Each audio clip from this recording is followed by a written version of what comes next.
Alors, j'ai une anecdote. Merde, pardon.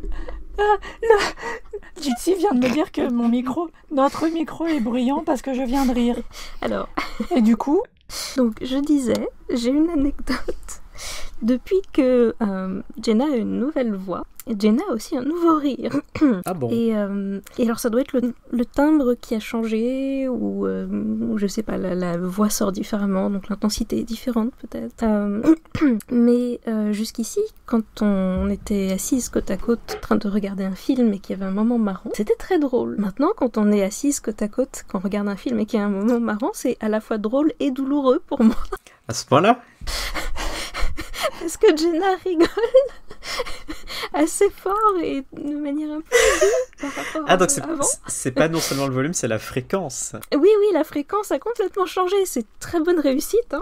bah, ce qui est dingue en fait, c'est que je me souviens des répétitions que j'ai faites au collège. Quand ma voix a descendu, je supportais pas ma voix qui descendait. Et notamment, j'avais constaté que mon rire descendait aussi. À partir de ce moment-là, je me suis entraînée et forcée et conditionnée à ne rire que en voix de tête. Mais du coup, c'est resté.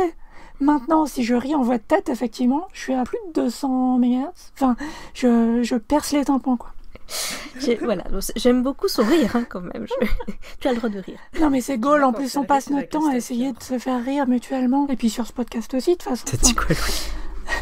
J'ai dit Jenna, quand elle rit, c'est la Castafiore qui fait des trucs comme ça. Quand Ok, elle bah, c'est chante. QFD. Non, mais ça c'était un petit, il était gentil. Quand elle est vraiment surprise par un truc, ou elle était dans un scénario, un truc un peu... vraiment une surprise. Le dernier Avengers Oh, God. Endgame. C'était pas très bon comme film. Hein. Non, mais du coup, t'as rigolé peut-être Mais ouais, il y nerveusement, a je des sais trucs pas. que j'ai... Bref, j'ai... Mais je t'imagine bien à la Mission Impossible, suspendu à une corde et tu dois briser une vitre. Et du coup, il faut te faire rire et t'as ton acolyte qui est en mode mais rigole, merde. Alors c'est Toto qui va chercher. Je descends en silence sur le filin et j'arrive en face de la vitrine. Je sors un 40 bars. Tu réécoutes l'épisode 6 d'un podcast. Très bonne Tu idée. rigoles à tes propres blagues. Exactement. Voilà, on parle pas assez de ça, hein, dans les histoires de transition, les témoignages et tout. Ouais, alors c'est dur pour vous de vivre avec une personne trans. Ah ouais, j'ai mal aux oreilles maintenant. Ouais. Big up à cette pauvre Lexi qui s'est fait avoir par ce documentaire. C'est dans les news. J'ai plus le détail, je sais même plus quelle chaîne a publié contre son crime. Ah ouais. Ouais. Et en mode, toutes les questions étaient vers son mec pour demander genre, c'est dur de vivre avec une personne trans. Quelle angoisse. Ouais. Oula. Ce n'est pas dur de vivre avec toi et tu as le droit de rire dans mon oreille, mais pas trop fort s'il te plaît. Oui, mais on est toutes trans à la maison. Ça, Oui, mais moi je vais pas aller dans les aigus. Ouf. D'ailleurs, t'es sur la route et j'ai écouté pas mal d'épisodes de Nos Voix Trans. Ouais. C'était très cool. Et je suis replongée dans l'évolution de ta voix. Et c'est vrai que ça a beaucoup changé par rapport à après ton opération et maintenant. C'est marrant parce que j'avais l'impression d'avoir attendu pour commencer Nova Trans que ma voix se pose. Puis en fait non, apparemment. Quand même, il y a une différence entre les premiers Ouais, et je les les ai. derniers. Hein. Pareil, écoutez-moi. Ça pourrait être fun. Ouais, on fera une compil.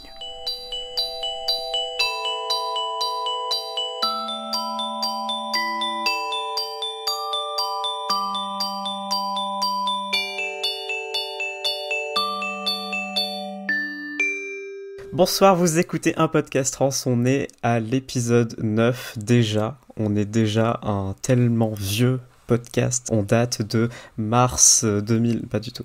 Pas de mars 2020. Non, c'est le virus qui... C'est ça. Du coup, moi c'est Niléane et je suis avec Louis. Salut Louis. Salut. Ça va Louis? Ça va, j'ai un bon micro cette fois.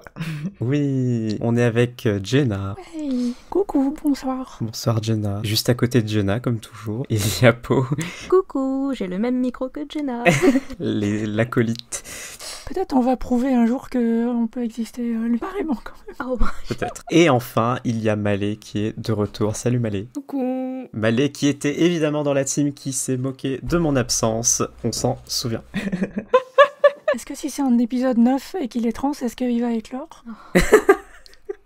Il va éclore. Peut-être éclore, des tout à fait. auditoristes qui vont éclore. Mais à vrai dire, cette histoire d'eux, c'est vraiment un truc sur Internet. Hein. J'ai fait la blague à d'autres personnes trans et ils m'ont regardé un peu bizarrement. Qu'est-ce que tu racontes? Tu veux dire, c'est que dans le cercle Internet trans? J'ai l'impression. Alors que pour autant, j'ai une copine trans qui s'est quand même tatoué un œuf brisé. Hein. Est-ce qu'elle savait ou c'est une coïncidence? Elle savait. Et il est possible que ce Ouais. soit au départ un vocabulaire surtout anglophone. Pour moi, c'était uniquement anglophone jusqu'à il y a quelques mois, ouais. Je sais pas quand est-ce que c'est passé dans le langage en France pour les... Enfin, en tout cas francophone pour les personnes trans, mais... Eh ben, je me souviens que la première fois que je l'ai entendu mentionner en français, c'était Kat. Et j'ai dû lui demander de quoi elle parlait. Donc c'est pas si vieux, pour moi, dans mon univers. Et du coup, depuis la dernière fois, on a reçu un email de Charlotte. Et Charlotte, que tu connais, Louis, du coup, apparemment.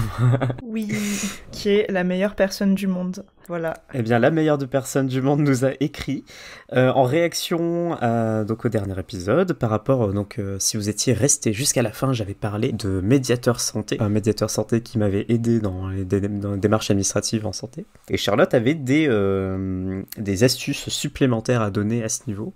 Et on va lire son message. Bonjour, je suis un ami de Louis, donc je viens d'écouter le dernier épisode. Il faut que j'écoute les autres maintenant. Et le moment à la fin où vous parlez du médiateur santé, je ne connaissais pas d'ailleurs, m'a rappelé que j'ai 2 infos méconnues sur le système de santé français, donc je me suis dit que j'allais partager. Tout d'abord, j'entends souvent des personnes dire qu'elles n'aimaient pas leur gynéco, ne se sentent pas à l'aise, ni respectées, etc. Il faut donc savoir que le suivi gynéco de base, c'est-à-dire tant qu'on n'a pas un problème particulier, et notamment en ce qui concerne la contraception, peut être fait par une sage-femme. Déjà, ça coûte moins cher. Et pour moi qui ai une mutuelle en carton, je suis quand même remboursée à 100% quand je vais voir ma sage-femme. Et en plus, je trouve qu'elles sont généralement plus bienveillantes. Bon, forcément ça dépend toujours, je suis sûre qu'il existe des gynécos adorables et des sages-femmes pas ouf. Mais peut-être que le fait qu'elles travaillent avec des femmes enceintes et les bébés aide. Et ensuite, grosse coupe, il existe des préservatifs remboursés par la sécurité sociale. Personne en France n'est au courant, ils ne font aucune com dessus, mais ça existe. C'est la marque Eden, ils peuvent être prescrits par un médecin spécialisé ou généraliste ou une sage-femme. Voilou. C'est vrai que ça ne s'adresse pas particulièrement aux personnes trans, mais j'essaie de partager ces infos assez souvent parce que tout le monde devrait se sentir à l'aise avec son médecin et avoir les moyens de prendre soin de sa santé. Plein de bisous à vous, signé Charlotte. Merci beaucoup, Charlotte, pour le message. Et merci à Merci Malé. à la meilleure personne du monde. Merci à la meilleure personne du monde. On a quand même eu de la chance d'avoir la meilleure personne du monde Mais oui, dans un podcast. what are the odds? C'est vrai. C'est aussi Batman, mais faut pas trop le dire. Je voudrais rajouter que les préservatifs Eden, ils existent en plusieurs tailles. Et c'est une bonne surprise pour des préservatifs pris en charge. Ah, Parce que jusque-là, les préservatifs à 1 euro et ce genre d'initiative gouvernementale, c'était un modèle très standard qui tient juste sur un sextoy mais qu'on pouvait pas utiliser à la maison. on est en tout cas à l'épisode 9 qui va, donc au moment où vous l'écoutez, c'est normalement la fin du mois de mai, c'est-à-dire qu'on s'approche de la période des marches des fiertés. Les marches des fiertés. Aux États-Unis, on parle du mois des fiertés pour tout le mois Oui, de juin. le mois de fierté. Du coup, en ce moment, c'est que particulièrement, elles sont un peu étalées dans l'année, quoi. Ce qui serait mieux que l'année dernière où elles ont toutes sauté. Sauf une, Sauf une, laquelle 4 juillet à Paris, qui est organisée par les assos militantes. J'avais et pas déjà par l'intérêt oublié. LGBT. Bah, du coup, avec Malé, on en parlait justement avant, à La Réunion, l'île de La Réunion, dont je vous ai déjà parlé, hashtag cyclone. Hashtag requin. Hashtag Domac. Domac, oui, il y a l'anecdote Domac dans le cyclone. C'était dans quel épisode? L'épisode 4, je crois. Les frites au vent. L'épisode météo, si vous le cherchez. Et du coup, à La Réunion, peut-être qu'il y aura enfin des prides. En tout cas, il y a le 16 mai une marche des visibilités d'organiser. Et oui, donc c'est vrai que c'est important à dire parce que du coup, ouais, j'ai... Est-ce que tu penses que t'auras sorti l'épisode là ou il faut en parler au passé? Ah, faut peut-être en reparler, faut repasser. Ouais, T'as 2 jours. Donc oui, le 16 mai, il y aurait la... Non, je sais pas comment... Quel temps, quelle conjugaison? Il y a eu. Au moment où vous écoutez ce podcast, il y a eu le 16 mai. Parce qu'on n'est que le 12. C'est ça. Au moment où vous écoutez le podcast, il y a eu normalement la marche des visibilités à La Réunion. Sinon, le 12 juin, ça se fera à Lyon. Salutations au CFL. Super boulot. Et donc à Lyon. Le 26 juin, c'est ça, Jenna? À Paris, tu m'avais dit? Le 26 juin à Paris, c'est la marche annoncée par l'Inter-LGBT, donc ce qu'on appelle la marche officielle. Et il y a une autre marche qui est en préparation à une date qui n'est pas encore annoncée par les associations militantes. Je pense qu'il faut encourager ça, même dans toutes les villes, l'idée de monter des marches et puis de faire des initiatives indépendantes quand on n'est pas forcément content des initiatives existantes. Vous faites comme à Lyon, vous renversez la Pride officielle. Fightez-vous. Non, en vrai, c'était un peu tendu comme moment. Non, ouais, clairement. On dirait, ouais. Je sais pas si je le recommande. Mais, de toute façon, il y a une historique des fights dans les marches des fiertés lyonnaises. Enfin, déjà, les marches de nuit, elles étaient réputées pour partir en cacahuète très vite. C'est de toute façon, il y a un historique de souvent où ça se tabasse en manif à Lyon parce qu'il y a un côté très très facho à Lyon et il y a aussi un côté très très anard à Lyon et du coup, quand ces deux-là se rencontrent, voilà. Ouais, après, là, en l'occurrence, l'explosion, comment dire... Le développement, l'embrouille avec la marche de jour il y a 2 ans, c'était un truc interne et pas tellement lié à la présence de FAF, mais plutôt des visions différentes de ce qu'est être queer et ce que c'est que la marche des fiertés qui se confrontent, ont des dysfonctionnements globaux au sein de la communauté lyonnaise, et ça a mené à ça. J'y étais. Les organisations de marche, quelle qu'elle soit, c'est pareil pour Existence Inter. Il y a toujours eu... c'est des milieux à grande tension et à grand turnover. Ouais, mais là, à Lyon, il y avait un problème, ça commençait tout de suite. Ça s'appelait la Lesbian and Gay Pride Lyon. Voilà. Oui, mais c'est une organisation très ancienne. Aussi. Mais bon, ça demandait pas grand-chose de ne serait-ce que changer le nom, quoi. Oui, j'ai ce souvenir de leur avoir envoyé des messages juste pour leur dire quand même, peut-être juste rajouter un T, quoi. Au moins, le T. Faudrait dire ça à tous les CGL de France, en fait. Ouais, c'est vrai. Oui. Mais surtout que traditionnellement, à Lyon, les cortèges de texte, c'est les cortèges militants trans. Enfin, des prides que j'ai fait à Lyon, notamment avec Chrysalide ou d'autres gens, c'était en tête, quoi. Oui, absolument. Et refus vraiment têtu de changer le nom, malgré cela. Sinon, il y a du coup cette année, parce que la crise sanitaire, il y a des prides qui vont avoir lieu, des marches qui vont avoir lieu en septembre, septembre-octobre environ. Celle de Grenoble, elle aura lieu en septembre. Celle de Montpellier également, je crois. Eh ben oui, elle aura lieu le 25 septembre. Mais c'est lui qui organise. Ah ben oui, c'est vrai. Quoi. Mais on a dit justement que ça marchait pas vu que j'étais sur mon lit d'hôpital. Je serais si tout va bien, je serais en convalescence de torsoplastie. Ah, croisons les doigts. On aura des updates alors, peut-être. Tout à fait.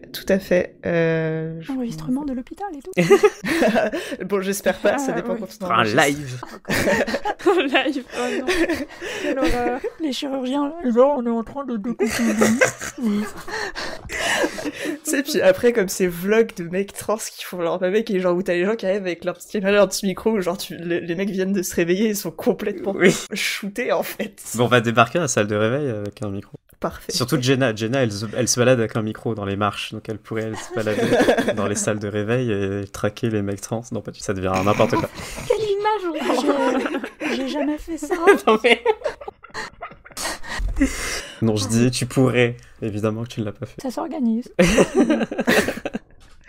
On parlait de mes archives tout à l'heure, et dans mes archives, j'ai trouvé aussi les dossiers de presse et les dossiers de demande de subvention pour la première marche des fiertés à Grenoble, qui date de 2007. Et voilà, je suis super fière de ça, d'avoir participé à l'organisation de cette première marche. C'est excellent. Et je sais pas si on a eu après de manière continue, mais ouais, ça a été un grand moment. Oui, quand tu m'as dit ça, c'était marrant parce que du coup, je venais juste participer à faire l'affiche de la Pride de Grenoble de cette année. Et voilà, donc c'était marrant.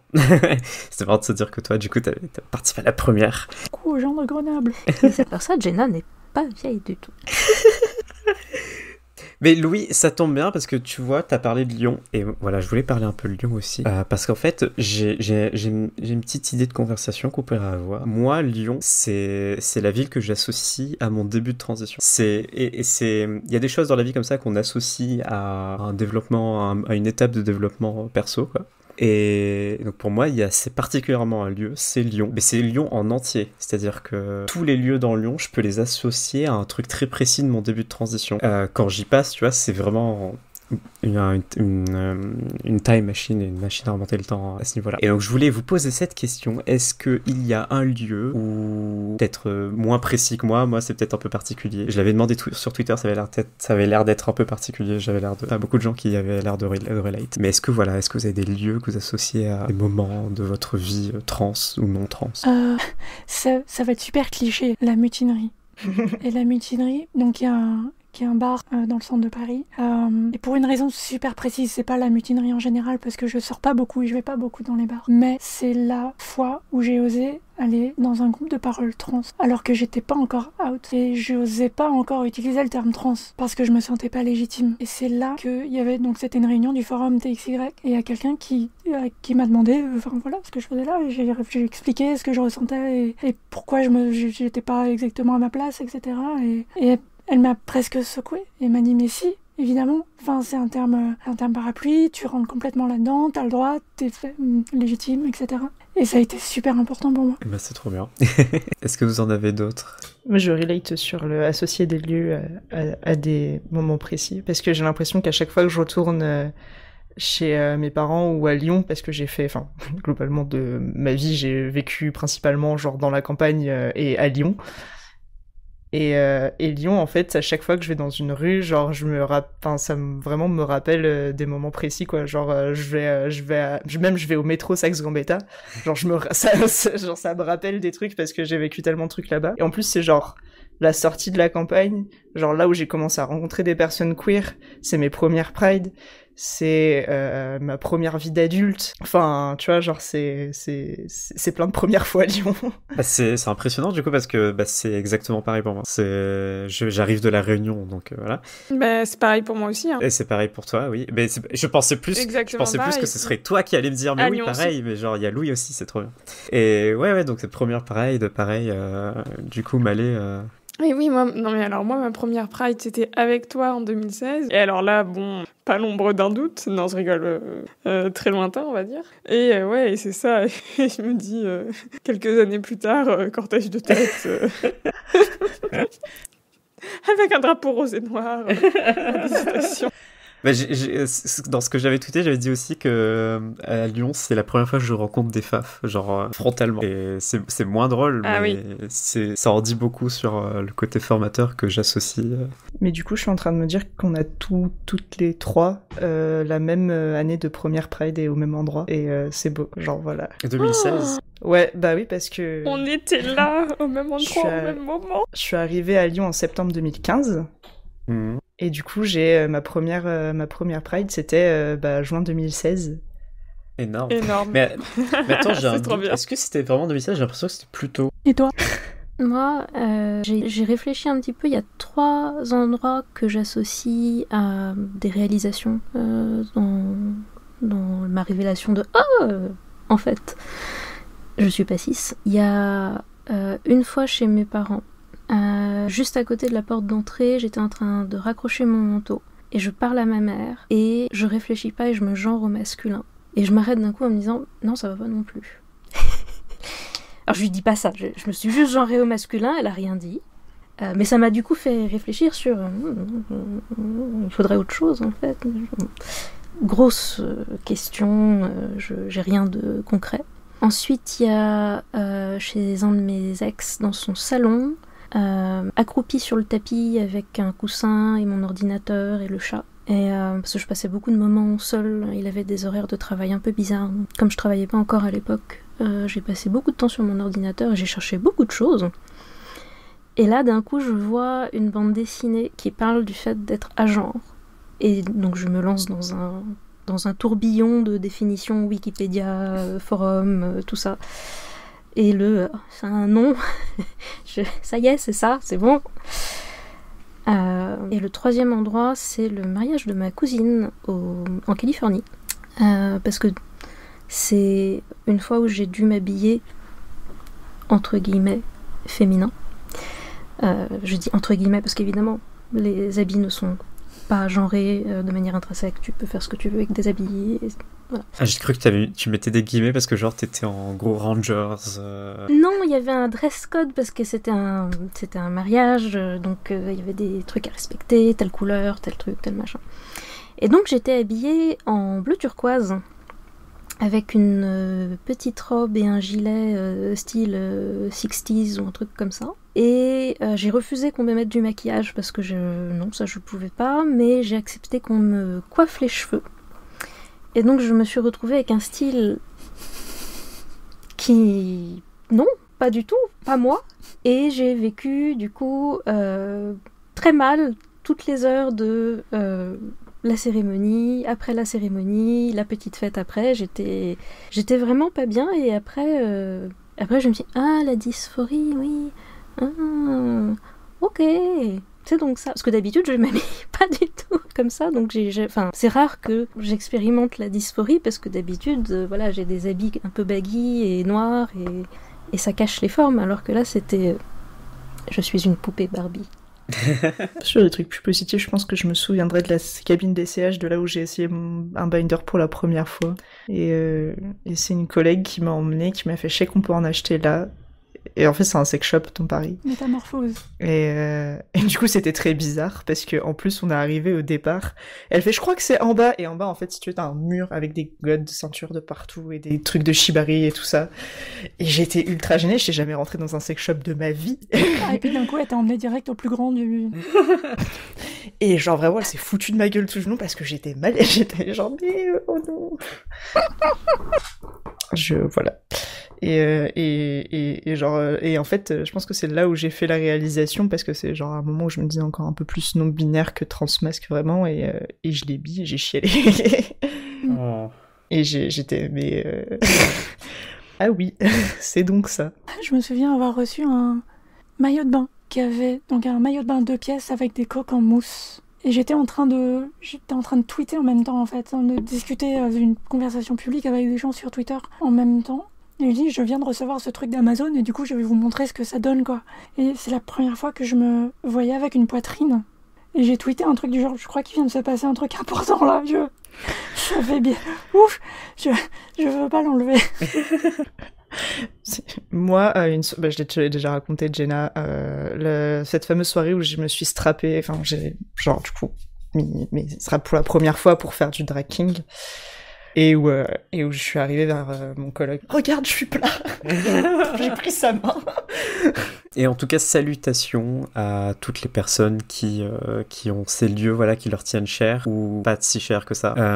Et je sais que par exemple Lyon, pour moi, c'est quelque chose de très très fort. Et j'y retourne pas parce que c'est difficile. Mais j'aimerais beaucoup y vivre à nouveau et y créer et en fait effacer un peu certains trucs, reconstruire un peu cette histoire. J'en parlais un peu chez Jenna dans Nos Voix Trans. J'aime bien refaire un peu mon histoire parfois. Et je me dis qu'on peut le faire aussi avec ces lieux qui nous marquent un peu trop parfois. C'est encore un truc que j'ai trouvé dans les archives, mais c'était la proposition de construction d'un groupe de narration personnelle, de réécriture de sa propre histoire pour reprendre le contrôle de son histoire, qui était proposé à des personnes trans. Et on m'a proposé ce groupe-là en 2012 et j'ai pas osé m'inscrire. Et c'est dans cette réunion-là où on m'a passé ce papier en fait, la réunion à la mutinerie. Et ce groupe, il ressemble énormément à Trajectoire Trans, qui a été créé beaucoup plus tard en fait. Et je sais même pas qui avait créé ce premier truc-là en 2012 et je sais pas s'il a eu lieu. C'était juste c'était une proposition sur 3 pages et c'était émouvant de retomber là-dessus. D'avoir l'impression d'avoir perdu du temps, mais bon. Non. Peut-être qu'avec la magie d'internet, une des personnes qui avait contribué se reconnaîtra, je sais pas. Ouais, j'aimerais bien. Et du coup, pour les archives de cette émission, ce que j'ai à vous proposer, c'est plus un travail en cours que quelque chose de totalement à court. C'est-à-dire que je vous ai passé jusqu'ici pas mal d'archives de Bistouri Oui Oui, ou partagé des initiatives de groupes qui s'occupent de ça. Mais là, en fait, du coup, je cherche, un peu difficile parce que je suis tout particulièrement à la recherche d'archives radio. J'ai continué à parcourir le site de Bistouri Oui Oui et alors je suis tombée sur une vidéo d'un cortège de l'existence pas encore inter de 2005 et c'est le cortège des XX Boys Et du coup, un groupe de mecs trans qui font un cortège, pas mixité, non mixité, je sais pas, mais bref, c'est leur cortège et je trouve ça vraiment cool parce que je sais pas si on voit encore ça aujourd'hui. Et à l'époque, ça m'avait l'air d'être un peu nouveau. Du coup, il y a... Bon, déjà, je ne résiste pas à l'envie de vous citer la première parole de cette vidéo. Malheureusement, très inaudible, sinon je l'aurais passé dans le podcast. Et cette première parole, c'est « Nous nous autoproclamons sexy ». Voilà. Un message toujours bon à prendre. Je pense qu'il faut l'écrire sur votre miroir. Mais comme quoi, en 2005, il y a déjà des... Évidemment, il y a toujours eu de la non-mixité, mais là, en 2005, il y en a et il n'y a pas l'extrême droite qui brandit des trucs. Bon, bah, ouais. Bref. Oui, bon, après, de la non-mixité, on voit qu'ils ont leurs copaines et leurs amis avec eux dans le cortège, mais c'est un petit groupe qui s'identifie comme tel. D'ailleurs, je peux pas m'empêcher de mentionner le drapeau, qui est d'une face un drapeau pirate noir et de l'autre un superbe motif léopard. Voilà, je le dis parce que je pense que les Pride arrivent et il va peut-être falloir se réapproprier ce drapeau très important. Franchement, tu le mets à côté des Bears dans les cortèges, c'est à peu près assorti, ça ira très bien. Ouais, c'est vrai que c'est un peu la même vibe. Toutefois, sur cette vidéo, il y a une musique un peu kitsch. On va vous mettre le lien pour que vous approuviez ou pas l'adjectif kitsch. Du coup, il y a une musique et il y a des bandeaux avec des textes, et notamment des textes qui revendiquent une vision queer de leur transidentité, qui définissent comme être autant fiers, d'être des mecs que d'être des personnes trans. Ce qui nous paraît peut-être évident aujourd'hui, et encore, mais à mon avis qu'il n'était pas tant que ça en 2005. J'ai trouvé que c'était cool.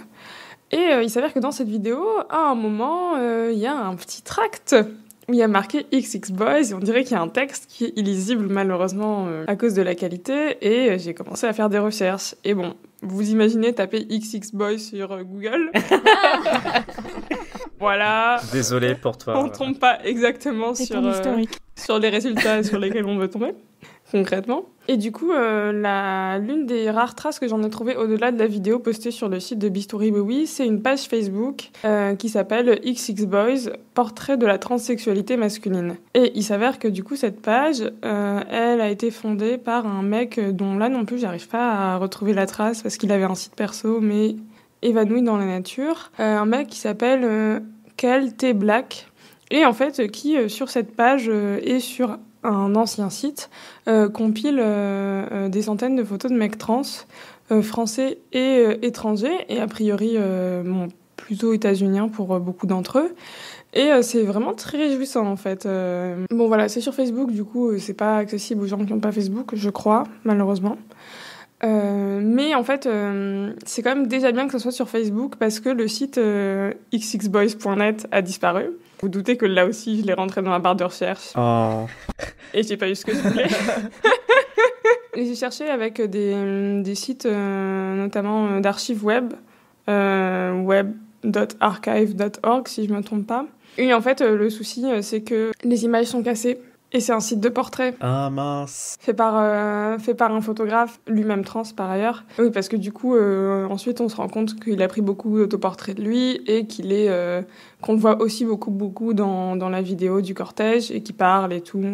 Mais en tout cas, j'ai trouvé la page Facebook. Je pense que je vais essayer d'envoyer un message et je me demande aussi qu'est-ce que ça ferait de retrouver ces mecs trans qui ont été pris en photo du coup début des années 2000. Aussi, ce projet il a duré longtemps, du coup, même dans les années 2010, ça serait tellement cool de faire un truc avec ça serait trop bien. Voir ce qu'ils sont devenus et tout. Je veux tellement enregistrer un épisode avec, de nos voix trans. Je veux retrouver cette personne-là. Ça pourrait être très très bien, ouais. Mais du coup, on est d'accord que tu vas quand même mettre le lien dans les descriptions, tout ça. Ah bah oui. De la page Facebook. Bien sûr, on vous met le lien de la vidéo et de la page Facebook dans la description. Et je vous invite à aller voir ça en attendant que j'arrive à trouver plus d'informations. Parce que aussi un truc qui me paraît important d'évoquer, c'est que sur la page Facebook, on se rend compte que si le site xxboys.net n'existe plus, c'est qu'en fait son fondateur n'avait pas l'argent pour le maintenir. Et en fait la mémoire, Internet ne conserve pas tout. Internet, a priori, conserve déjà pas forcément ce qu'on veut. Et là, en l'occurrence, conserve ce pourquoi on a les moyens. Et du coup, qui a les moyens ? Pas les personnes trans précaires, quoi. Voilà, je me permets d'adresser ce message à tout le monde. Archivez-vous, très important. Très très important, archivez-vous, archivez les trucs dont vous faites partie. Ouais, faites-le. Jenna est un bon exemple pour ça. J'ai l'impression que t'as toute ta vie archivée quelque part. Ouais, alors en plus, j'ai l'impression d'avoir grandi à une époque où il y a beaucoup d'archives qui étaient sur papier et pas uniquement numériques. Et ça fait que les déménagements sont volumineux. Et dans la team numérique, moi, j'advocate. Tu défends, tu promeus. Je promeux le fait de tenir un journal. Je tiens un journal depuis pas mal d'années maintenant, j'en suis assez fier, de manière quotidienne. Et de tenir un journal, c'est beaucoup d'efforts. Et du coup, si vous voulez vous y mettre, si là je suis en train d'essayer de vous convaincre, admettons que je sois en train d'essayer de vous convaincre, dites-vous que chaque entrée quotidienne, eh ben, ça peut être vraiment 2 mots, ça peut être lol, ça peut être flemme, ça peut être une photo qu'on a prise dans la journée, mais au moins il y a une trace de la journée. Et ça n'a pas demandé beaucoup d'efforts, c'est 2 clics. Il y a des applis qui permettent de le faire assez facilement. Il y en a une que je recommande parce que elle rejoint ce que tu dis, Malé, dans l'idée que ça doit durer. Celle que j'utilise, elle s'appelle Day One, où donc voilà, donc c'est tout sur l'ordinateur ou sur le téléphone, les deux synchronisés, qu'importe. Il y a moyen de faire imprimer ça très facilement, soit en commandant, ils peuvent vous livrer une version imprimée, soit c'est facile d'imprimer soi-même également. Et c'est une application gratuite ? Non, c'est un investissement.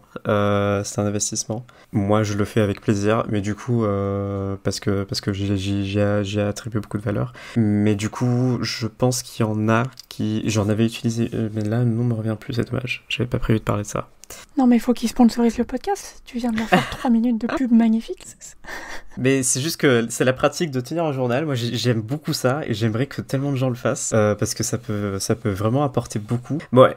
Au pire, voilà, ça c'est un investissement, mais vous pouvez le faire avec des bouquins, et même principe, une page un jour dans un gros livre vierge, une page un jour, et ça peut être un mot, pas obligé d'en faire plus. Mais j'imagine que ton application, elle envoie des notifications. Alors, elle peut faire ça, moi je déteste ça. Et en fait, c'est devenu une habitude pour moi, je rentre chez moi ou... le soir, je vais me dormir et je me demande est-ce que j'ai mis quelque chose dans le journal ? Non, bah, du coup je le fais. C'est devenu un réflexe. Ah oui, parce que moi, l'histoire de ma vie, c'est quand même de commencer des carnets ou des journaux et puis depuis y penser. Voilà. Une alternative que j'ai menée, il y a une période où j'aimais plus du tout tenir ce journal et du coup, j'ai mené une pratique alternative, mais je suis revenu au journal depuis. C'est que je me suis dit, bah, je remplace ça par l'idée de prendre des photos très très très souvent. Au moins, je me fixais une limite, genre au moins 10 photos par jour. Et de n'importe quoi, un pigeon, tiens, hop, tu vois, n'importe quoi. Et comme ça, bah, si certes t'as rien écrit, mais t'as les photos, une alternative c'est encore moins d'efforts. C'est ce qui me tient de lieu de journal. C'est beaucoup moins vrai maintenant au confinement parce qu'il n'y a pas toujours des choses nouvelles à photographier. Mais entre les entrées quasi exhaustives que je mets dans mon calendrier et le nombre de photos que je prends, il y a une espèce de journal informel qui se crée. On est en confinement, on a des octodones. Mais c'est pas hyper varié comme photo. Allez suivre le compte Twitter des Octodones, le lien est dans les notes, dans l'épisode. Ah, faut que tu postes la vidéo d'aujourd'hui. Ah oui, les octopus qui essayent de s'échapper de la cage. À retrouver dans les liens, dans les notes de l'épisode, les octopus qui essaient de s'échapper. Eh bien, bon, en tout cas, merci. C'était super intéressant. Eh bien, merci tout le monde. Merci tout le monde, Malé, Louis. Et n'hésitez pas à ouvrir un journal, évidemment. Ce n'est pas sponsorisé par Day One. Et ça devrait. Mais oui, peut-être, donnez-nous de l'argent. La dernière fois, vous avez adoré le fait qu'on s'étale sur les transports, sur les camions, et tout ça, bref. Et donc, j'ai suggéré à Po, qui a adoré l'idée de nous faire une petite minute transport régulièrement. Et donc là, on avait dit, la Mimi Nunu, la Mimi Nunu transport. J'avais imaginé différent le jingle. Merci Nilan pour ce superbe jingle. Donc pour la minute transport, qui va faire un petit peu plus d'1 minute, j'ai choisi de vous parler du trajet ferroviaire le plus court au monde. Je suppose que c'est les restes de confinement. J'ai du mal à me projeter dans le déplacement, je fais petit à petit. Et on pourrait penser que c'est très rapide et je vais juste nommer, voilà, c'est là, à tel endroit. Mais c'est un titre un peu disputé parce que ça dépend si on parle de train ou de funiculaire. Si on accepte le funiculaire, dans les trajets ferroviaires. Personnellement, je trouve que oui. Ah oui, oui, oui. Voilà. Bah Ah oui. Je milite pour les funiculaires. Ben voilà, très beaux engins en plus. Il y en a un qui est très connu et qui est souvent présenté aux touristes comme étant le plus petit funiculaire du monde. C'est vraiment une attraction touristique, ça a même été dans le film musical La La Land, il y a ça dans les endroits qui sont visités. Et c'est donc dans le quartier de Bunker Hill à Los Angeles, en Californie. C'est un petit funiculaire de 91 mètres de long, avec une inclinaison de rampe d'environ 33%, donc voilà, tranquille. Le trajet dure environ 1 minute et relie 2 quartiers. Ouais, on peut penser que du coup c'est vraiment très petit. C'est même pourquoi est-ce qu'on met un funiculaire à ce temps. Mais pour donner un ordre d'idée, le funiculaire à Montmartre, pour ceux qui ont déjà vu, c'est 108 mètres. C'est pas beaucoup plus. Donc c'est à peu près cette distance-là. Mais en fait, c'est pas vrai, c'est pas le plus petit funiculaire du monde. Le vrai plus petit funiculaire du monde, tel qu'homologué dans le Guinness Book des records, c'est le funiculaire de la falaise Fisherman Walks. Et c'est dans le comté du Dorset, au sud de l'Angleterre. Et tenez-vous bien, donc c'est à Southbourne, je crois. Et le funiculaire fait 39 mètres de long. Pour une inclinaison, la pente fait environ 2,7 mètres de haut, donc 60% d'inclinaison environ. Donc c'est énorme, c'est beaucoup. Ça fait beaucoup. Voilà. 2 cabines de 12 passagers qui relient le bord de mer et le haut de la falaise, donc la direction de la ville. Et il a ouvert en 1935. Oh. C'est pas tout jeune. Je suis vraiment perplexe qu'on se batte pour avoir le plus petit funiculaire du monde par rapport au plus grand funiculaire du monde, par exemple. Parce que ma tata qui a une chaise automatique qui monte et qui descend l'escalier à ce moment-là, ça compte ou pas? Alors Mais je suis en train de me dire, mais Ce c'est n'est pas des des voies ascenseurs ferrées. en fait. ce n'est pas des voies ferrées. Si ce n'est pas sur des voies ferrées, ça ne Encore compte du pas. plus petit Stana. Non, mais en vrai, il faut aussi se dire que peut-être que dans d'autres pays où il n'y a pas des trucs stupides comme le Guinness Book et tout ça, il y a peut-être des funiculaires ou équivalents qui sont plus petits et on le sait pas. Mm. Et donc je voulais dire aussi, si on parle des trains, parce que quand même, pour les personnes qui peut-être seraient anti-funiculaires, Non, mais qui sont ces personnes? je ne sais pas, des gens pas bien. C'est bon les funiculaires, mangez-en. Quels sont leurs réseaux ferrés de France? Laissez-nous un commentaire pour nous le dire. Très bien. Donc le plus petit réseau ferroviaire égale train, réseau national de train, c'est celui du Vatican. Non. Il est ridicule. Mais il y en a un. Il est où? Il a un stop. Mais il Est-ce va qu'il faut où pas alors? deux stops? Il va où? Ah oui, il faut 2 stops. Il va pas. Non, mais s'il y a un stop et puis après il sort du pays, c'est ça? Il fait une ronde. Il est dans un placard. Attends, mais il y a Disneyland alors. Non mais Il y a un train à Disneyland qui fait le tour. c'est vrai, je n'ai pas Ah pensé mais oui. au train de Disneyland. Oui, mais du coup, gros intérêt de... Mais c'est long, Disneyland, quand même. Ouais, ça se trouve c'est plus grand que le Mais c'est Vatican. pas à Disneyland Paris, on est d'accord. Alors, Il y en a pas à Disneyland Paris? Non, mais il y en a un aux États-Unis. Ouais, celui de Californie. C'est non? vrai. En fait, oui, en vrai, il y a plein de petits trains un peu partout qui desservent des endroits comme ça, par exemple dans les parcs d'attractions, il y en a plein dans le monde. Mais là, on parlait d'un réseau ferroviaire national. D'accord. Ah oui, parce qu'il y en a un au... Oui, il s'appelle le jardin... comme un parc, mais pour les riches, dans le 16e, je ne sais plus. Il y a un... Un parc pour les riches? Ouais, il y avait un mini-train balcon. à vapeur au 19e siècle, là, à cet endroit-là. Merde. Parc pour les riches, c'est un balcon dans le 16e. lol, Nimi. Non. Tu l'as fait 2 fois, personne n'a réagi. Jardin d'acclimatation. J'essaye. le jardin d'acclimatation. Oui, mais enfin, c'est un parc d'attractions, ça, on est d'accord. Bah, je sais pas à quel point c'est public, privé, je sais pas. Ah, le jardin d'acclimatation, non, c'est un parc d'attractions et tu peux payer un billet, tu vas dedans et tu fais des attractions. C'est pour ça que je disais. J'ai Mais il doit y avoir un vraiment train hâte sur d'avoir l'image. Mais oui. l'explication du Vatican. Pardon, quoi. L'explication du Vatican? Bah non, je sais pas l'explication Mais du quoi Vatican, ils aiment bien les trains aussi. Mais tu vas Mais pas... non, mais il y a un stop. Il faut Tu vas que pas me nous dises où il expliquer va. pourquoi il y a un seul stop? Est-ce que c'est circulaire ou est-ce qu'il va en Italie? Non, il va en Italie, non, il va... Ah ouais, donc Il y il a se des barre. embranchements. Il y a des embranchements après. Hmm. Il est géré par le Vatican et par l'Italie. Ok. Ah, mais du coup, en fait, ça se base juste sur des frontières nationales. Alors que le train, est-ce que c'est pas un peu no border? Non, c'est pas Non. no border du tout. Bah non, parce que ça dépend de l'écartement des rails. Ah oui, Faut c'est savoir vrai. Si, ils respectent les Oui. mêmes normes ou pas. Ah Est-ce que ouais, San y a Marino des est gros compté problèmes sur dedans? Surtout qu'il y a les douaniers dans les trains. Il est pas actif, San Marino. Ah, c'est vrai. Il est pas Alors que là, au Vatican, il est... Voilà. Et la seule station est appelée Cité du Vatican. C'est original. Voilà, c'est pareil, c'est original. En même temps, enfin, le Vatican, je sais pas... C'est pas la subversion non plus. Là. Voilà. Ouais. Ça me fait penser à Karlsruhe, Karlsruhe en Allemagne, sur le plan officiel du réseau de tram et de tram-train de Karlsruhe, il y a au milieu un petit cercle, et c'est juste le petit train pour les enfants dans le jardin de Karlsruhe, le grand parc au milieu de Karlsruhe. Et c'est très drôle, ils ont mis le petit train dans le petit... C'est très cute. Oui. J'aime bien les petits trains aussi. Il y en a un dans le parc de la Tête d'Or à Lyon, mais qui est pas sur des rails, qui fait toujours le tour du parc avec des enfants dedans aussi. Oui, mais c'est ça, les trains sur pneus, il y en a un à Montmartre aussi, ça quoi. Oui, non, là on parlait de transport ferroviaire, pour cette fois-ci, même si tous les trains sont beaux. The trains is beautiful. Faut vraiment qu'on mette un moment la chanson I Like Trains de SDF Movie quelque part dans ce podcast. Ah oui, bah alors du coup, suite à ta recommandation, on a regardé l'intégralité. Ah. Comme ça, c'est fait. On te voit checker ton téléphone. Oui, je suis en train de... Ouais, tu me... Quoi je suis en train... Il y a une ville où il y a des ascenseurs en tant que transport en commun. En Italie. Oui, et à Chinon. Oui. Hein À Chinon, en France. Ah bon. Et non, mais il y a d'autres endroits. À Bruxelles, il y en a un aussi. Ah, je crois que c'est Gênes, en Italie. Bruxelles, en face du Palais Royal. Ah ouais. Est-ce que les ascenseurs sont des transports en commun? Ah bah, c'est public et...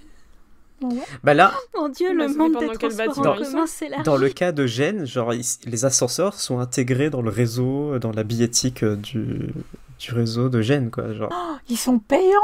Bah, tu utilises ton ticket, tu fais une correspondance entre le métro et un ascenseur. Après, c'est des immenses ascenseurs parce qu'il y a des gros dénivelés et du coup, ça a vraiment un gros intérêt dans le déplacement. Est-ce qu'on n'avancerait pas un peu? Oui, pardon. C'était la fin de la Minute Trans qui dure plus d'1 minute.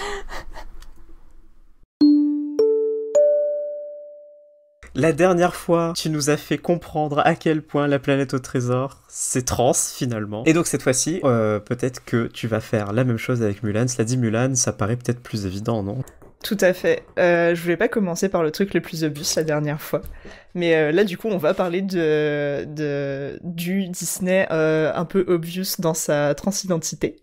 Et notamment qui m'a fait découvrir que écouter les versions anglaises, ça permettait de trouver des interprétations différentes. Du coup, on va parler de la chanson Réflexion de Mulan.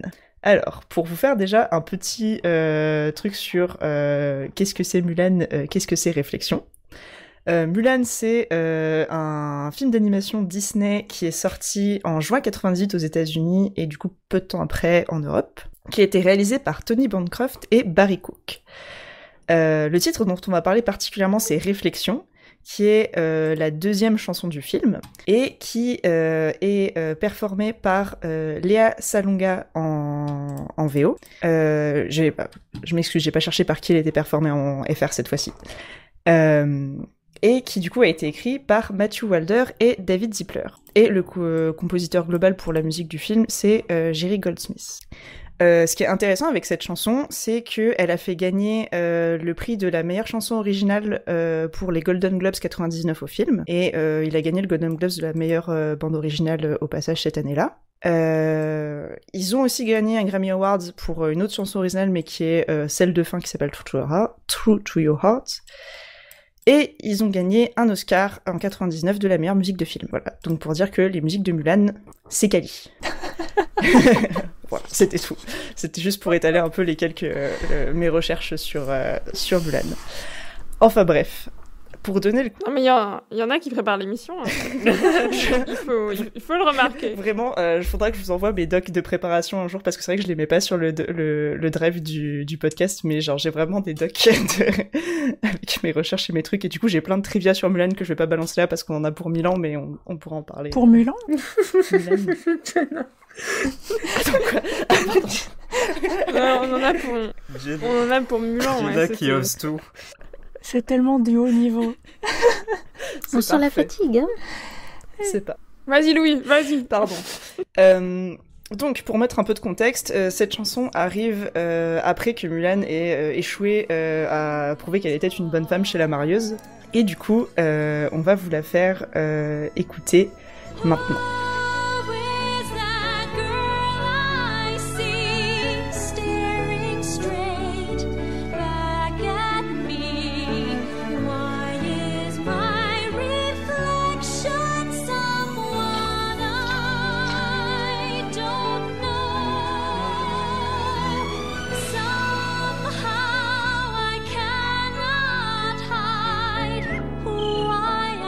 Et si on la traduit, ça ferait regardez-moi, je ne passerai jamais pour une mariée parfaite ou une fille parfaite.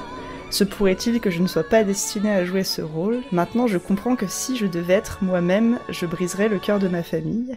Et du coup, là où ça résonne beaucoup, c'est le fait d'être soi-même qui brise le cœur de sa famille, donc le fait de faire son coming out où les parents peuvent avoir du mal à accepter. Mais surtout, ce qui est intéressant dans ce premier couplet, c'est que au tout début, en anglais, elle dit « I will never pass ». Et je trouve ça... voilà. Enfin, Perfect Bride. Et c'est un peu un double... Je trouve un double sens qui est rigolo.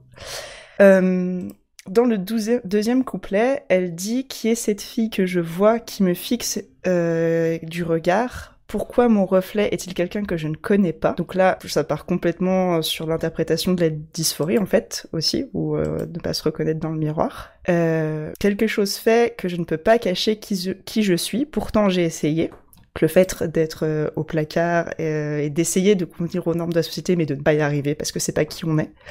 Et ça finit par « Quand mon reflet montrera-t-il qui je suis à l'intérieur ?»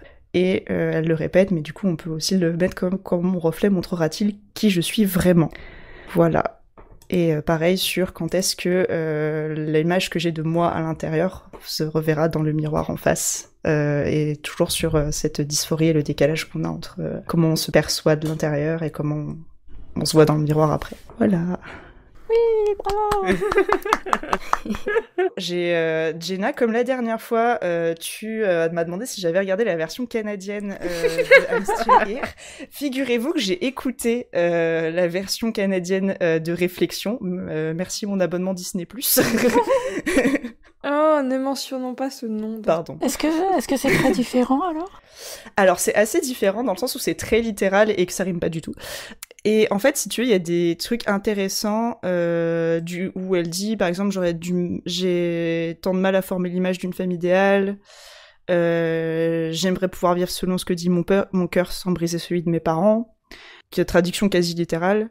Et à un moment, elle dit, en mon âme et conscience, j'oublierai les convenances. Pas mal aussi. Et il y a une petite subtilité à la fin où genre quand elle répète 2 fois la phrase, au lieu de dire 2 fois la même phrase comme elle le fait en anglais, elle fait « Est-ce qu'un jour mon reflet dira toute la vérité ?» Et après elle dit « Est-ce qu'un jour mon reflet dira toute ma vérité ?»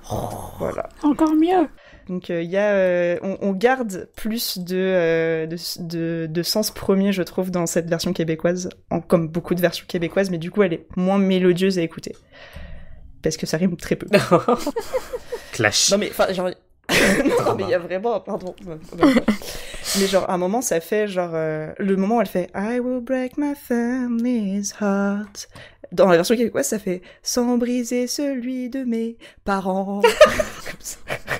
Ça fait vraiment ça. Ah, c'est un peu dommage. Ça marche pas. C'est un peu dommage. Voilà. Bon, moi je ne l'ai pas écouté en version québécoise, mais ça me touche beaucoup qu'on parle de Mulan parce que ça a été le Disney important pour moi, avec une fascination à l'époque que j'explique bien maintenant, mais bon, sur le moment. Et ce qui me plaisait beaucoup, c'était que c'était un personnage qu'on voyait dans des normes très féminines au début, avec des habits très codés. Ensuite, pendant le milieu du film, dans des habits codés très masculins, vraiment l'opposé total. Et à la fin du film, quand normalement résolution, tout ça, le personnage a fait son chemin et a réussi à résoudre des choses, et ben c'est un personnage qui a des codes à la fois féminins mais qui reste quand même dans des choses différentes, un peu plus masculines, et du coup c'est la non-binarité, et c'est ne pas devoir être homme ou femme forcément et tout. C'était mon interprétation en tout cas. Ce que tu me dis, ça me fait penser à moi-même et par rapport à la manière dont je m'habille. Donc forcément avant j'étais perçu comme un mec, habillé comme un mec. Après j'ai mon début de transition, j'ai tenté des trucs extrêmement féminins et là où du coup j'ai fait les deux extrêmes. Et là aujourd'hui maintenant genre je suis pas très féminine. Enfin dans les vêtements que je choisis, je veux dire, je mélange un peu et tout. Du coup, il y a une sorte d'équilibrage qui s'est fait, de nuancier qui s'est créé. Et ben c'est bien, c'est devenir soi-même. Tout à fait. Mais je pense qu'on est beaucoup... Enfin, Mulan, c'est clairement le Disney que j'ai le plus vu. Et enfin, voilà quoi, moi. Et c'est vrai que, enfin, c'est pas forcément dans de la réalisation de... Enfin, je sais pas si j'avais réalisé ce que c'était qu'être une personne trans, mais tu sais, c'était plus... Enfin, et je peux être chez les garçons si je veux. Enfin, et du coup, c'est marrant parce qu'après, dans les périodes avant mon coming out, j'ai beaucoup fait d'un extrême à l'autre, justement, où j'étais d'un très féminin, très très féminin, et après très très masculin.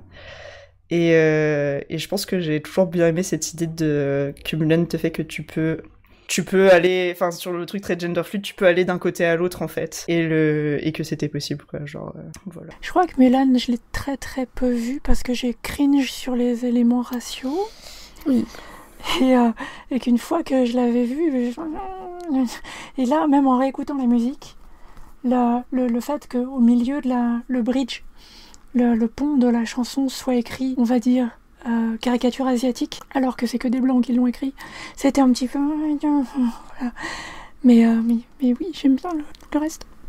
Et après, il y a une youtubeuse américano-chinoise qui a justement fait 2 vidéos de critique, une sur le film d'animation et une sur le film live action, qui avait fait, je trouve, Enfin, je m'attendais à pire quand elle a fait l'analyse de Mulan, le film d'animation, en fait. Et du coup, Enfin, bon, après, je suis pas concernée, donc en fait, non, je ferme ma gueule, pardon. Non, en fait, cette vidéo, elle est dans ma liste de trucs à regarder moi aussi. depuis des mois et des années, et je l'ai toujours pas regardée. La vidéo de critique dont tu parles. On la met dans... Moi, je suis très intéressée. On la met dans les notes. Oui, tu me fileras le... Ceci dit, Mulan... Il y a plein de moments très cringe sur la question de représentation asiatique. Il y a aussi des moments cringe sur la représentation les soldats qui s'habillent en femmes. Oui. Ah oui, t'as ça. C'est pas très LGBT friendly tout ça. Hein, c'est pas transfemme friendly. Ouais. Voilà, c'est un peu... Je vous rappelle de ce bel hymne de masculinité toxique qui est comme un homme. Mais alors non, justement. C'est... Alors, pardon. Je défendrai jusqu'au bout Comme un homme parce que le propos de Comme un homme, c'est que c'est chanté avec Mulan qui réussit les épreuves mieux que les autres. Et en fait, pour moi, c'est une parodie justement de la masculinité. Il y a une sous-couche de lecture de... En fait, c'est pas ça... Enfin, justement, c'est pas ça être un homme, en fait. Et genre... Juste, n'importe qui peut être aussi puissant que l'ouragan si jamais tu t'y mets, et genre que... Enfin, ouais, tu le défends bien. Après... J'y voyais un truc très grandiloquent qui était contredit par le fait que les soldats cis-mecs arrêtaient pas de tomber et de rater tout, et que Mulan prenait le temps de réfléchir et de faire...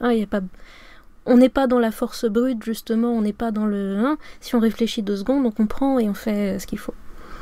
Après, toutefois, cette chanson, moi j'ai le souvenir que malgré tout, tout cet exercice, c'est dans l'espoir de ressembler au mec là, dont j'ai oublié le nom, là, le chef de l'armée là, lui-même, qui est quand même pas... On le critique pas, parce que c'est le seul dans les, entre guillemets, princes Disney qui drague avec la meilleure réplique, et qui fait pas de bisous à la fin, parce que quand même ils se connaissent pas depuis longtemps, donc il vient pour la connaître, tu vois, pour discuter après. Il y a rien de... Voilà. Et qui est une des seules représentations bisexuelles de Disney. Il est complètement bi. Et d'ailleurs, genre, il y avait des gens qui, genre, oui, non, mais clairement, enfin, genre, en fait, il a un crush sur Ping avant d'avoir un crush sur Mulan. Mais oui. Et en fait, d'ailleurs, il y a plein de gens qui ont pensé que, parce qu'il n'est pas dans le live action, il faut savoir, non, il n'est pas dans le live action. Il n'y a pas de chanson non plus dans le live action. Oui. Mais d'ailleurs, il y a des anecdotes sur genre Christina Aguilera, Réflexion et le live action qui se regroupent, mais pour une autre fois. Et du coup, il y a plein de gens qui ont pensé, parce que justement, le fait qu'il y ait du flirt, plus ou moins, enfin, qui se rapproche Ping et Chang, que la Chine voulait surtout pas avoir de risque qui est une relation sur une figure plus féminine. Alors, c'est des spéculations, donc ça se trouve pas du tout.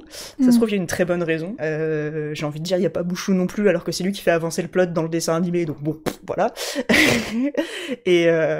Et ouais, du coup, c'est dommage parce que ça coupe d'une représentation bi qui est très cool quand même. Enfin, pas du tout assumée et dite fort et haut comme parce que Disney, mais... C'est vrai que je l'avais pas vu comme ça. C'est mieux maintenant. C'est Non, quand il même n'y a pas raciste, forcément encore. besoin de l'étiquette tant que c'est bien fait à l'écran, en fait, et c'était bien fait. Oui, complètement. Mais on est d'accord qu'il y a plein de trucs qui vont pas, enfin, genre... Enfin, Bah, la classique. marieuse, moi, elle me laisse un souvenir vraiment froid dans le dos. Oui, mais du coup, elle est faite pour être pas appréciée, tu vois. Alors que, tu vois, t'as par exemple... comment il s'appelle Alors, en fait, pardon, vas-y. La marieuse, j'y ai vu une caricature de femme trans, en fait. Peut-être j'étais un petit peu sensible sur le sujet, la dernière fois que je l'ai vue. Mais à un moment donné, elle se retrouve avec du charbon autour de la bouche. Et... Mais du coup, ça va sur les queer-coded villains et les femmes et Disney qui sont des traits masculins. Quand tu regardes, les méchants hommes hommes ont des traits féminins et les méchants femmes ont des traits masculins. Donc oui, il y a plein de trucs qui vont pas, on est d'accord. Et pareil, il y a pas mal de blagues un peu grossophobes sur un des compagnons, des trucs comme ça, quoi. Tout vieillit pas bien. Tout à fait. Mais il y a des moments très chouettes, dont réflexion, dont la scène où il découvre la transition entre la scène où il chante pour genre une fille à marier en mode oh là là on va se trouver une meuf en sortant de la guerre, et il tombe sur le champ de bataille, et genre la meilleure transition de l'histoire du cinéma où genre on passe d'un truc hyper joyeux tout ça à un champ de bataille. La réalité. Et genre Bam, vraiment je dans pense ta pas gueule. qu'il y ait vraiment d'autres Disney à part Taram et le Chaudron Magique qui est genre voilà sur notre planète, mais voilà. Mais je pense pas qu'il y ait d'autres Disney où il y ait vraiment une réalisation de la mort aussi brutale en fait, et de la destruction, et ça m'avait vachement marqué gamin. Voilà. Ouais, c'était ressenti comme un petit coup de pelle derrière la nuque, hein, quand même. Voilà. C'est joliment dit. On a un peu dérivé du sujet trans, mais enfin voilà, tout ça pour dire que Mulan a ses défauts, mais il est aussi très très chouette à voir. Merci beaucoup. Ouais, je vais redéfinir ma vision de Mulan. Mais après, je l'ai pas revu. Et c'est vrai que les Disney, moi, à part les Aristochats et Robin des Bois, j'en ai d'autres. Ouais, très bah il y bien, a que de je la revois en représentation trans à discuter dans Robin des Bois. Hein. Et de la représentation racisée à discuter dans les Aristochats. Ouais. Oh là Ah là. oui, ouais, ça très clairement. Ça vise pas bien non plus. Quelle représentation trans dans Robin des Bois? Robin, c'est vrai. Robin et Petit Jean s'habillent en femme au début Tout à fait. pour dépouiller le prince Jean de tous ses bijoux. C'est vrai. Faut qu'on voit le film. Hein, Ou de Lali, la bonne aventure. La bonne Mais aventure. tu t'en souviens bien, dis donc, c'est impressionnant. Moi, j'ai aucun souvenir. Je l'ai vu de récemment. ça, alors. Je l'ai beaucoup vu, je l'avais en cassette. Mais, Les quoi? après, Les je l'avais Assignats. en VHS. Peut-être mes parents avaient payé les VHS. Ah bah si. Je sais pas. À la première Pride de Grenoble. En fait. Bon, je vais y aller. Non, pardon. C'est l'heure de me coucher. Ben non, c'est pas l'heure de te coucher. Non, Lina, c'est l'heure de nous parler puisque- musique. Tout à fait. Bon, bah on va rester dans la musique alors. Je voudrais vous partager un crush pour Ezra Furman. Peut-être que vous avez déjà entendu parler d'Ezra Furman, ou peut-être que vous avez déjà entendu sa musique. Et pour voir, j'ai préparé des extraits. Donc le premier, sa vidéo la plus célèbre, si j'en crois YouTube, c'est Love You So Bad, et ça date de 2017. You know I love you so bad. I don't believe in love. You know I love you so bad. So bad. Donc j'ai choisi des extraits assez courts et j'ai choisi des versions de musique qui sont à la fois acoustiques pour mieux entendre sa voix et live pour pas que ça corresponde exactement à un album. Dans l'hypothèse où on serait flagué. Ce qui a rendu Ezra Furman très célèbre récemment, c'est qu'on lui a confié intégralement la musique de la série Sex Education, dont l'album est sorti en 2020. Enfin voilà, c'est assez impressionnant en soi. Donc l'album est sorti, c'est une compilation finalement de plein de morceaux qui ont été écrits depuis le début de sa carrière en 2012. Alors, pourquoi je vous parle de cet artiste aujourd'hui ? On va voir si vous trouvez des indices. Donc sa carrière, elle commence en 2012. En 2015, sort le morceau « Body was made ». Les paroles parlent de son corps pour dire en gros, bon alors ce corps il est là, qu'est-ce qu'on en fait maintenant? Et il y a même un message qu'on peut dire d'utilité publique à la fin de la chanson. Le voilà. Your body is yours at the end of the day. And don't let the hateful try and take it away. We want to be free, yeah, we go on way. And body was made. Donc, your body is yours at the end of the day. Ton corps t'appartient, ne laisse pas les haters t'enlever ça. Nous voulons être libres et faire ce que nous voulons. Et voilà, c'est un chouette message. Et sur la pochette de l'album de 2015, on voit Ezra avec une jolie robe noire et une veste à rayures. Ensuite, Ezra sort un album en 2018 qui s'appelle Transangelic Exodus. Alors sur la couverture, on ne voit que ses yeux maquillés dans un rétroviseur. Et ensuite, en 2019, sur l'album punk 12 Nudes, alors c'est un album qui contient que 11 morceaux, et il n'y a pas de nu. On trouve I Wanna Be Your Girlfriend, qui est un clip hommage, hommage aux morceaux des années 50, et dans lesquels le personnage principal propose d'être la femme au foyer la plus cliché possible, qui attend son homme à la maison pour l'éblouir toutes les nuits. I want to be your girlfriend and blow your mind each night when you come home.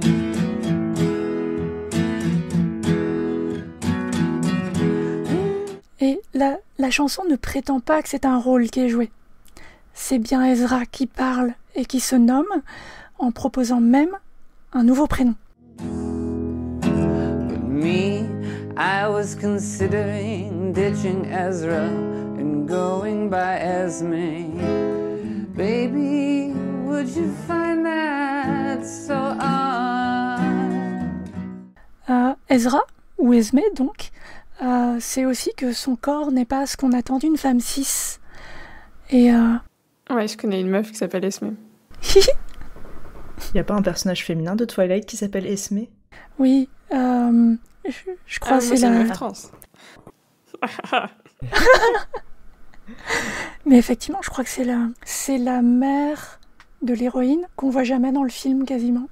Et c'est pour ça qu'elle donne la moitié de son prénom au gamin. Je devrais pas en savoir autant.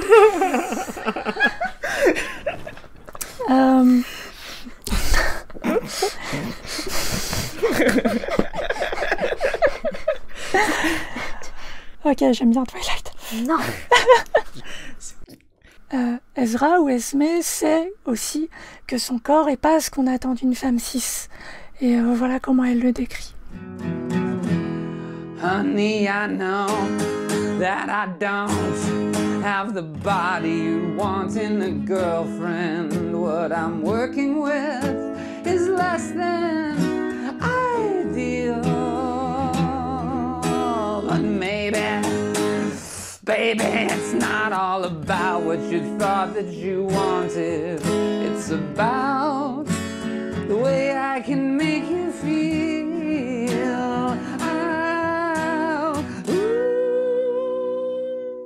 Donc sa réponse, c'est un formidable argument de défense. On n'est pas là pour exaucer tout ce que tu pensais vouloir. Attends de voir ce que je peux te faire ressentir. Sur le même album, on trouve aussi le transparent Transition from Nowhere to Nowhere, qui décrit bien un sentiment très partagé par les personnes non binaires.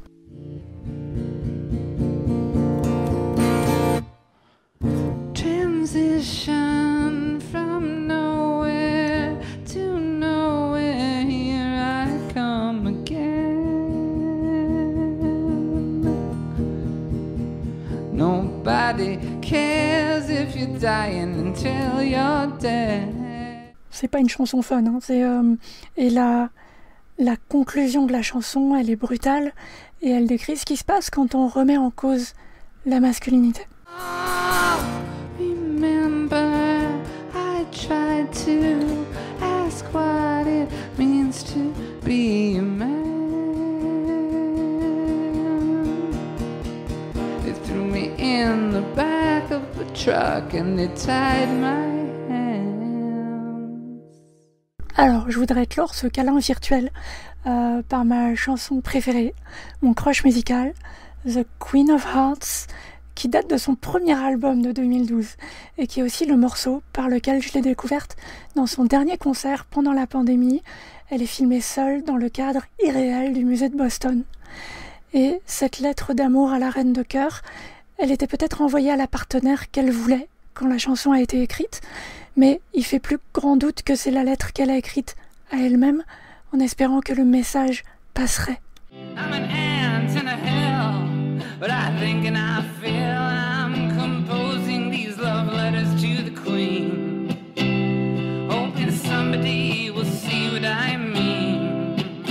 The queen of hearts, the queen of hearts, the queen of hearts.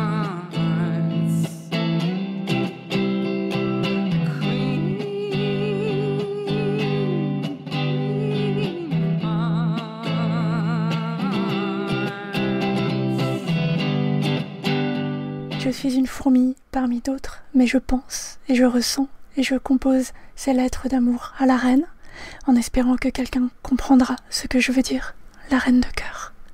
Encore une fois, pour vérifier qu'elle parle d'elle-même, on peut comparer la version de l'album, je vous laisse chercher la version de 2012, et la version de 2020. I am working in my bedroom. I'm composing all the music for a film that will never get made. It's the story of my life, a 1 million hour epic about a good girl who went down in flames, who got lost in God's multitude of names.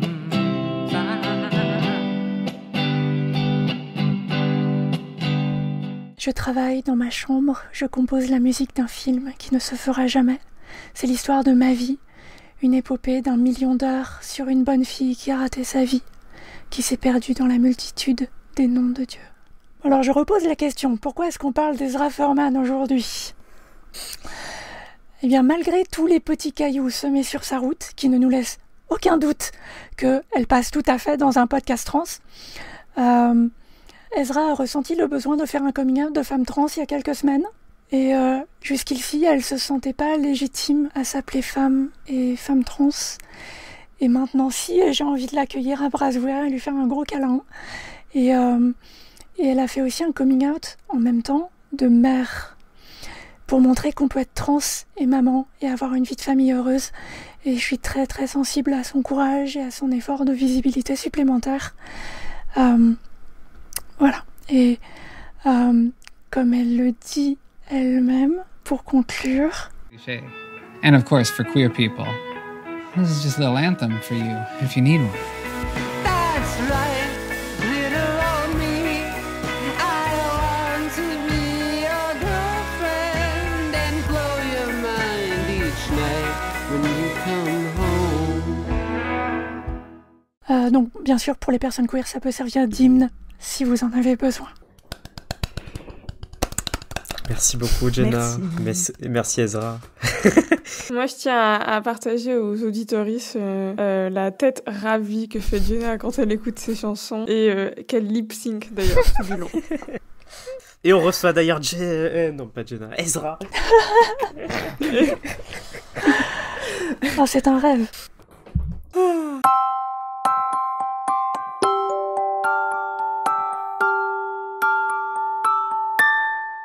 Bon, c'était un épisode incroyable. Il s'est passé plein de trucs. Vous vous rappelez de ce qui se passait au début ? J'ai oublié le début. Oh, c'est il y a tellement longtemps. Ah, j'ai les notes sous les yeux, donc en fait... Je fais totalement genre. Parlons de genre. Merci tout le monde, merci donc Jenna, Paul, Louis, Malé d'avoir été là, et puis on se retrouve une prochaine fois. Si vous voulez, comme la fois dernière, rester dans le podcast, on peut vous passer vos messages en début d'un épisode, réagir, vous pouvez peut-être provoquer une conversation entière. Ouais, des messages audio. Des messages Enfin, audio. c'est-à-dire les mails, c'est cool, hein, bien sûr, et merci Charlotte. Mais les messages audio, c'est chouette aussi. Oui, comme ça, il n'y a pas que nos voix trans, il y a d'autres voix trans. Quel beau plaçage. Jenna est toujours active sur son podcast novoitrans.fr. Il va falloir au moins autant nous citer. Hein. Oui, on espère... non. Chiche. N'hésitez pas à nous faire des retours, que ce soit en DM, n'importe où, par email, contact@1pct.fr. Sur Apple Podcast, vous pouvez laisser des petites étoiles, c'est nos étoiles préférées, celles sur Apple Podcast. C'est les miennes, Ah bon en tout cas. Et je sais pas. Bah, en fait, on sait pas si on peut en mettre ailleurs, surtout C'est ça. surtout ça. Après, en termes d'audience, Apple Podcast, voilà, c'est toujours extrêmement dominant. Peut-être sur Spotify. Sur Spotify, il n'y a pas d'étoiles. Sur Spotify, vous pouvez mettre un cœur pour que ça mette dans votre bibliothèque. Donc allez-y, go faire ça. Mettez un cœur. Bon, du coup, comme d'habitude, les notes, toutes les infos, les références, toutes, j'espère. Des fois, on oublie des trucs, mais la plupart des infos, elles sont dans les notes d'épisode. N'hésitez pas à les regarder. C'est sur 1pct.fr/9 pour l'épisode 9. Et voilà, c'est fini. On se dit à la prochaine fois. Au revoir. Oui. Bye. À bientôt. revoir. Au revoir. À tout la le monde. prochaine. Bonne nuit. Bon trajet, parce que les gens, ils écoutent dans les transports. Ouais, c'est Attention, ça, c'est bonne ta journée. station, hein. Tu descends là? Ouais, ok. Saxe Gambetta. Correspondance, métro B, direction Charcel. Cité du Gare de- Vatican. In God's multitude of names.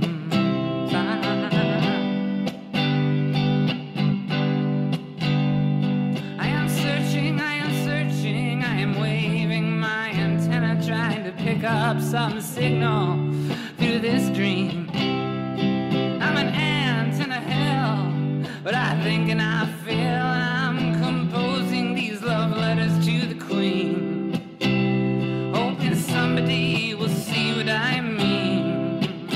The Queen of Hearts. The Queen of Hearts. The Queen of Hearts.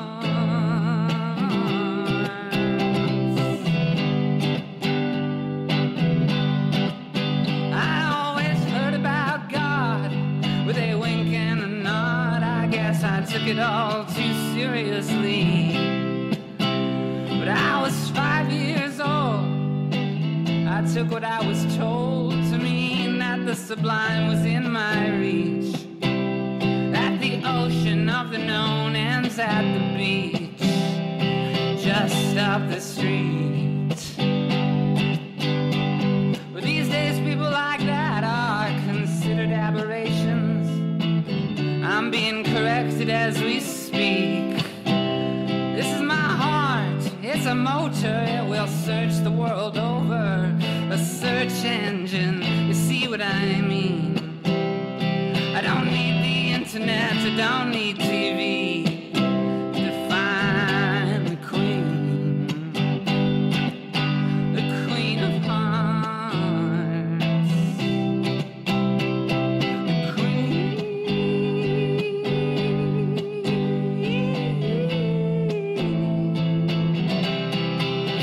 So if you ever find that church that fits in your purse, put it into your cold metal shopping cart and keep on wandering the aisles on the sick fluorescent tiles. We'll be miles and miles apart. I've got my own search and I'm still just at the start. I'll be out on the highways looking for my counterpart, the Queen of Hearts.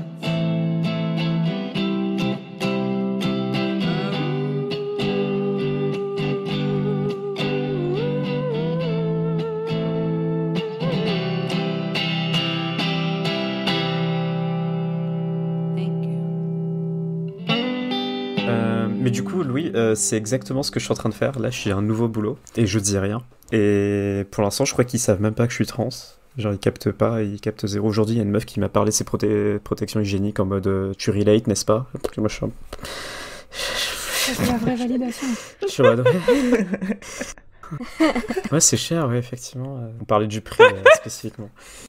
Oui, ça devrait être pris en En charge. plus, genre, ça m'étonne trop parce que, ouais, vous écoutez le podcast, j'ai une voix grave, j'essaye pas spécialement de passer de la voix, mais ça me met même pas en péril pour l'instant, genre, ils sont aveugles totalement à l'idée, ou alors c'est juste le concept est tellement loin. Il y a ce truc de quand des gens, enfin les personnes cis sont totalement déconnectées des questions queer en général, et particulièrement des questions trans. Tu peux avoir tous les signes que nous on tilt parce qu'on essaye de se repérer entre nous pour se trouver du soutien. Genre les personnes cis vont pas du tout capter parce que c'est tellement en dehors de leur réalité en fait que genre ça leur vient même pas à l'idée. C'est un peu dans notre expérience que quand on se balade côte à côte et que notamment les commerçants ont le réflexe de voir forcément des couples hétéros, vont appeler Pauline monsieur. Bah, en même temps, Jenna se balade en robe avec des couleurs et moi je suis en noir avec des pantalons la plupart du temps. Ah, et donc du coup ça doit suffire pour coder dans l'esprit que du coup... Il leur en faut si peu pour être confusionné. Mais oui. J'ai le souvenir assez précis d'être à Decathlon. J'arrive à la caisse. Le vendeur trouve le moyen de m'appeler, de changer 3 fois comment il m'appelle. D'abord bonjour monsieur, ensuite madame, au revoir monsieur. La panique. J'ai lu la panique dans ses yeux.